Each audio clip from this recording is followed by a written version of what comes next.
Hello, I'm J.Wilson, your independent mayoral candidate. Are you confused about the city plan? Is it a guide or is it misguided?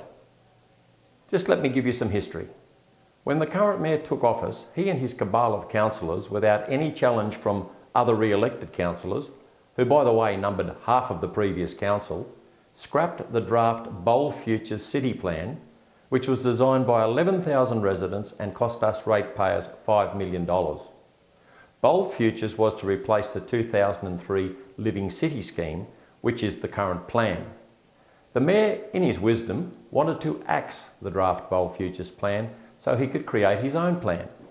Justifying his decision, the mayor said about Bold Futures, and I quote, "It was a plan that would have shut down the city for multiple generations and would have resulted in no education sector, no IT sector, no light rail, no jobs, and so on.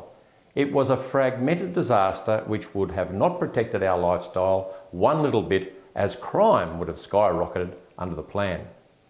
It was a campaign commitment of the mayor to wrench it back and restart the process because the Bold Futures was a faux consultation.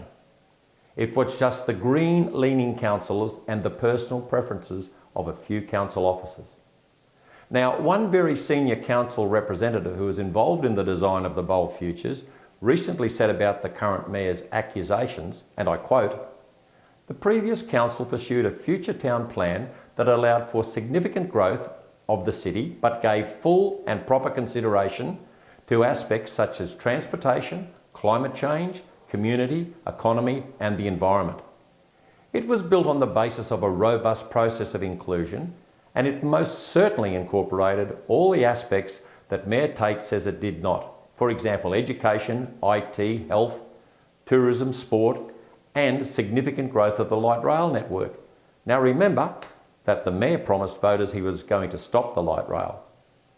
This senior council representative went on to say, "In my opinion, the statement is typical of the mayor's offensive, incorrect and divisive approach.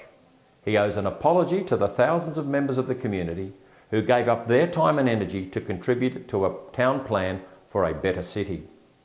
So, as from February the 6th, we will have the mayor's city plan thrust upon the community. Now, it was designed by his own technical advisory group of 10 people made up of engineers, town planners and 2 councillors, one of whom was new to the role of councillor. The main Beach Association meeting last week, with over 300 confused and passionate locals, was a testament to the public's reaction to the planning schemes. They were told by councillors that the current plan is a guide to development and that developments can be approved on merit. The definition of merit is, in my books, the quality of being particularly good or worthy, especially so as to deserve praise or reward. What's your interpretation of what is good or worthy? So a 3-storey height limit can be the substance of an application of 44 stories but still be approved on merit. Ironically, a senior state government representative at the planning forum this week said that to suggest that the planning scheme was a guide was fanciful. I don't know about you, but I'm completely confused. Add to this my previous concerns that there is complete uncertainty around the extent to which there will be preconditions for regional infrastructure to support any particular high-density development, not to mention the concerns of high-density micro-unit developments. Now, back to the new city plan. It is not an improvement on the current plan and in fact is worse because of its reduced content and specifications and unlimited height provisions in certain areas.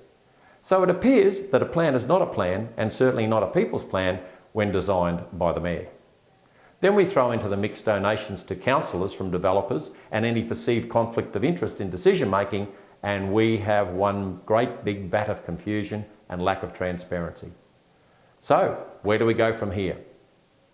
If the community wants clarity and a say in the city plan, the community should have it.